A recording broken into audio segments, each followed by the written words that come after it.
Tim Treadway, Big T, he was larger than life. I was really impressed with what a gentleman he was. Tim, I'd say he was cool. Well, Tim was the kind of person that anybody would be very fortunate to have him as a friend. I guess the relationship with Tim goes back to high school. He was at the university school. I was at Shaker Heights High School, and he was a pitcher. He was a very good pitcher, as he wasn't very good a lot of things. And so we played against each other, and that started our relationship. Tim was the best dinner partner. When you'd go to a dinner party, if I got to sit next to Tim Treadway, it was always dynamic. He was very curious. He was very interested in education, and since I worked at university school, we talked school all the time. I first met Tim when I was in the 8th grade, and Tim was a freshman at university school. We had a football game, and they were well trained. We had no training whatsoever. We didn't know what we was doing. And he and his buddies, Bill Callahan and Art Merriman, etc., just whipped us. Then we did a lot of deals together, did some banking deals. And then, of course, on the side, we did some skiing and played golf a lot, went to Ireland, played golf, Europe skiing. So let's say that Tim and I were long time, good time buddies. The air changed when Big T walked in the room, and you didn't know why. But he always simultaneously made you feel comfortable and that he was approachable. Tim and Nancy could have left the friends of John behind through pain, but they didn't. They embraced us as their own for years and years and years to come. That spirit is the reason why Big T is Big T. Tim and I had some unusual, or maybe unique reasons to bond. We were certainly closer in age than any of the other people involved in the organization. And we both were parents who had lost sons to suicide. That's a bond nobody wants, but it does put you in a situation of understanding somebody's grief journey and their passion for trying to do something.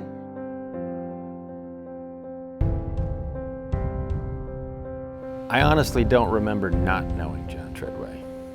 John and I went to kindergarten together, and we met when we were 4 or 5 years old, and we became very good friends right from the get-go. Well, I know John from the infamous pre-K program at First Baptist Church, and several of us that then went on to grow up together were all enrolled in that class, a bunch of little hooligans. And John was the gentleman among us. When I describe John as the kind of kid you want your kid to grow up to be. He was really very caring, thoughtful, in addition to being a great athlete and a great leader and a great intellectual.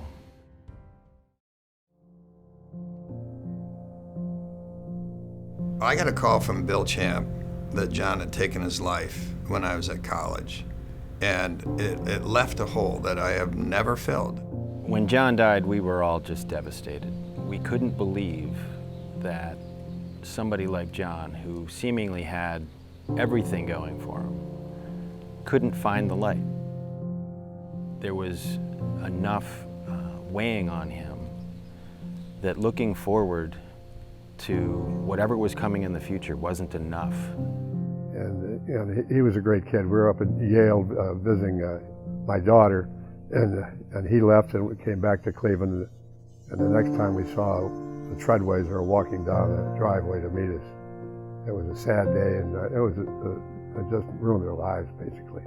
In most cases, in many cases, I guess would be more accurate, depression starts at a really young age, and people don't recognize it, don't choose not to deal with it, try to cover it up. There's different reasons for different people, I'm sure. There wasn't that much research going on back then. Suicide was sort of a thing that you kept in the closet. You didn't talk about it, and it wasn't out front the way it is now. And much of that transition from it being a hush-hush subject to something that we all now recognized its importance. And Tim was the kind of guy that I felt at that time it was very important for him to get involved. Tim's focus was on depression and the signs of suicide among teenagers.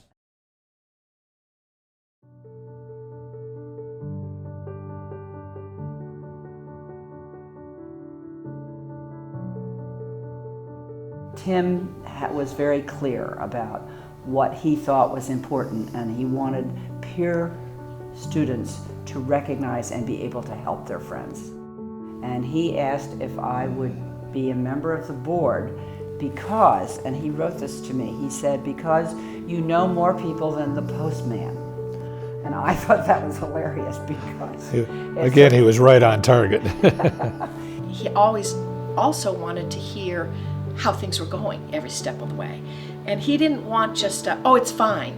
He wanted the details. He wanted to know how many schools have we been to, how many students have we talked to, how many questionnaires have we taken at this time.